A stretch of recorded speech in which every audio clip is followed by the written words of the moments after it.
cruiser was discovered just before dawn at mile marker 143, parked at an unnatural angle on the shoulder, as if it had been abandoned in a hurry. Its engine was still running, headlights burning holes through the early morning fog, and the light bar continued to spin in slow, hypnotic circles that painted the swamp in pulses of red and blue. The driver's door stood open. The radio whispered static. Trooper Evan Leroux was nowhere to be found, and the swamp around the highway felt heavier than it ever had, as though it were listening. Evan had worked Louisiana highways long enough to respect the places that made the hair on his neck rise. Mile marker 143 was one of them. The road narrowed there, swallowed by cypress trees and black water that reflected the sky like a broken mirror. Locals avoided stopping on that stretch, and even veteran troopers felt uneasy when their patrol routes took them through after midnight. Still, Evan was the kind of officer who answered calls without complaint. At 2:11 a.m., he radioed in a routine traffic stop, his voice steady, professional, ordinary in every way. 2 minutes later, dispatch tried to check on him. There was no reply. When Evan finally keyed his mic again, his voice sounded distant, warped by interference that shouldn't have been there. He said there was another cruiser on scene, a statement that made no sense. No unit had been dispatched nearby, and no one acknowledged responding. Before dispatch could ask for clarification, the transmission dissolved into static mixed with a faint, wet sound, like footsteps moving through shallow water. Backup arrived to find Evan's cruiser exactly where he had left it. His campaign hat lay on the pavement beside the open door, perfectly dry despite the heavy fog. His flashlight rested on the seat, still on, its beam cutting through mist and illuminating nothing. There were no footprints, no skid marks, no sign of a struggle. It was as if Evan had simply stepped out of existence. Search teams combed the swamp for days, finding only deep water, thick roots, and a silence that pressed in on them from all sides. Among the older troopers, the disappearance stirred memories no one liked to revisit. Decades earlier, another officer had vanished at the same mile marker under nearly identical circumstances. That case had been buried under paperwork and time, but the road remembered. It always did. 3 nights after Evan disappeared, a rookie dispatcher heard a familiar call sign come through her headset. The voice was calm, clear, unmistakable. Even Leroux was calling in a traffic stop at mile marker 143. The room fell silent as supervisors rushed in, assuming a malfunction. They tried to respond, but the voice returned on its own, mentioning an uncooperative driver before cutting out abruptly. No cruiser was logged there. No unit acknowledged seeing anything on their dash cams. Reports began trickling in from civilians soon after. A truck driver claimed a state trooper had pulled him over on that stretch of highway, only to vanish when he stepped out of his cab. A family said they saw flashing lights in their rearview mirror, then nothing at all. Each account shared the same unsettling detail. The trooper never spoke, never moved much, and seemed soaked, as if he had just climbed out of the swamp itself. The department quietly adjusted patrol routes, instructing troopers not to initiate stops near mile marker 143 unless absolutely necessary. Even Leroux was eventually declared dead, his body unrecovered, his badge never found. Yet the calls never completely stopped. Every so often, usually during foggy nights when the swamp crept close to the road, a transmission would slip through the radio, static-laced, calm and patient. They called it a road only out of habit, a narrow ribbon of cracked asphalt slicing through miles of Louisiana swamp, where the trees leaned inward and sunlight rarely touched the ground. Official maps gave it a number, but troopers knew it by reputation alone. If your patrol route took you there after midnight, you drove faster, spoke less, and never stopped unless ordered. Too many officers had vanished along that stretch for coincidence to explain it away. Trooper Marcus Hebert learned about the road his first month on night shift. The warning came quietly, passed from one veteran to another while lockers slammed shut and radios crackled to life. Cars stalled there without explanation. GPS units spun uselessly. Radios picked up whispers instead of dispatch. And sometimes, troopers arrived at roll call the next day, unable to remember entire hours of their shift, their uniforms soaked with swamp water they couldn't explain. Marcus didn't believe in ghost stories, but belief didn't matter the night his cruiser engine died right in the middle of that stretch. One moment he was rolling at 55, the next the dashboard went black and the engine coughed into silence. The swamp closed in immediately. Fog drifted low over the road, thick enough to swallow his headlights.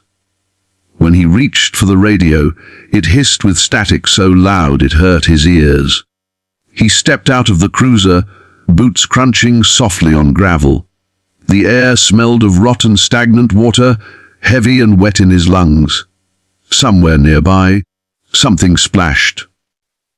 Marcus told himself it was an animal, but the sound repeated, slow and deliberate, like footsteps pacing him from the tree line. He shined his flashlight into the swamp and caught movement. Shadows slipping between cypress trunks, always just out of reach. The radio suddenly crackled to life. A voice came through, calm and professional, using an old call sign Marcus recognized from training manuals. The trooper who owned that call sign had died years earlier, swept away during a flood while responding to a crash on this very road. The voice asked Marcus if he needed assistance. When Marcus tried to answer, the radio cut out again, leaving only the sound of insects and his own breathing. Minutes stretched unnaturally long. Marcus felt disoriented, his thoughts slowing, the road behind him seeming farther away than it should have been. He noticed then that the fog wasn't moving like fog should. It curled inward, forming vague shapes that stood where people might stand. His flashlight flickered, and for a split second, he saw a cruiser parked ahead of him, an older model, half sunk into mud, its light bar dark. Blinking hard, he looked again. The cruiser was gone. When his engine finally roared back to life on its own, Marcus didn't question it. He climbed in, slammed the door, and drove until the swamp thinned and the road widened, not stopping until the sun began to rise. At roll call, supervisors noticed his uniform smelled of swamp water, his boots stained dark with mud. Marcus couldn't explain how it got there. Worse, he couldn't account for nearly 40 minutes of his shift. Other troopers had similar stories.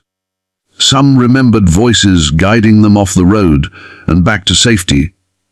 Others recalled seeing fellow officers standing motionless among the trees, uniforms faded, faces pale, eyes reflecting light too brightly. A few never came back at all. Their cruisers were found days later, engines cold, doors open, radios softly humming. Official reports blamed accidents, disorientation, equipment failure. Unofficially, the road earned a new rule: no solo patrols, no stops, no responses unless lives were clearly at risk. Even then, dispatch kept units moving through quickly, as if lingering too long invited something to notice. It began as a routine transport, the kind Louisiana state troopers handled without a second thought. Trooper Nathan Collier picked up the prisoner just after sunset from a rural parish jail, tucked between sugarcane fields and swamp. The man had been found wandering along a back road, barefoot, clothes torn and soaked, unable or unwilling to explain where he came from. He hadn't resisted arrest. He hadn't spoken at all. He had only stared, eyes unblinking, reflecting light in a way that made the deputies uneasy. Nathan secured him in the back of the cruiser and started the long drive toward Baton Rouge. The sky darkened fast, swallowing the last strip of orange on the horizon. The prisoner sat perfectly still behind the cage, hands resting calmly in his lap. Too calm. Nathan checked the rearview mirror more times than he cared to admit. Every time, the man's eyes were already on him. 10 miles in, Nathan noticed the smell. It wasn't sweat or decay, but something damp and metallic, like rain hitting rusted iron. The radio crackled with static, briefly cutting out dispatch. When it came back, the dispatcher's voice sounded distant, distorted. She asked Nathan to confirm his status. Before he could answer, the prisoner leaned forward, close enough for Nathan to feel his breath on the back of his neck. "You shouldn't take this road," the man said softly. Nathan nearly swerved. It was the first time the prisoner had spoken, his voice low and smooth, carrying an accent Nathan couldn't place. He ordered the man to sit back, to keep quiet. The prisoner obeyed instantly, folding back into stillness like a machine powering down. The road narrowed as swamp pressed in on both sides. Cypress trees loomed overhead, their branches hanging like broken ribs. Nathan felt the sensation of being watched grow stronger with every mile. When he glanced into the mirror again, the prisoner was smiling, not wide, not friendly, just enough. Nathan radioed dispatch to request another unit meet him halfway. Static answered. Then a voice came through. Not dispatch, but something layered beneath it, whispering half, words that made his skin crawl. The dashboard lights flickered. The engine stuttered once, then stabilized. A sharp clang echoed from the back seat. Nathan pulled over instinctively, heart pounding. He exited the cruiser, weapon drawn, and approached the rear door. The prisoner was no longer seated. He was standing, crouched low despite the cage, hands gripping the metal bars. Nathan froze. The man's wrists were bent at unnatural angles, the bones shifting under the skin as if they weren't meant to be there. "You left the water?" the prisoner said. "That was your mistake." The cuffs snapped. Nathan stumbled backward as the man straightened, joints cracking loudly. His face seemed to change in the flashing lights, features blurring, eyes darkening, until they reflected nothing at all. The swamp went silent, insects cutting off at once. Nathan raised his weapon, but before he could fire, the lights died. When they came back, the cruiser was empty. Backup arrived 20 minutes later. They found Nathan standing barefoot in the road, uniform soaked to the waist, gun missing, eyes glassy and unfocused. He kept repeating the same sentence over and over. He wasn't built for the road. Nathan survived, but he never returned to duty. Doctors called it shock. The department called it an equipment failure and closed the case quietly. No prisoner matching the description was ever logged into the system. No fingerprints, no name. Months later, another trooper reported transporting a silent suspect along the same route. The dash cam footage showed the back seat empty the entire time. Yet the audio captured a second voice breathing calmly behind the cage, whispering directions off the road and toward the swamp.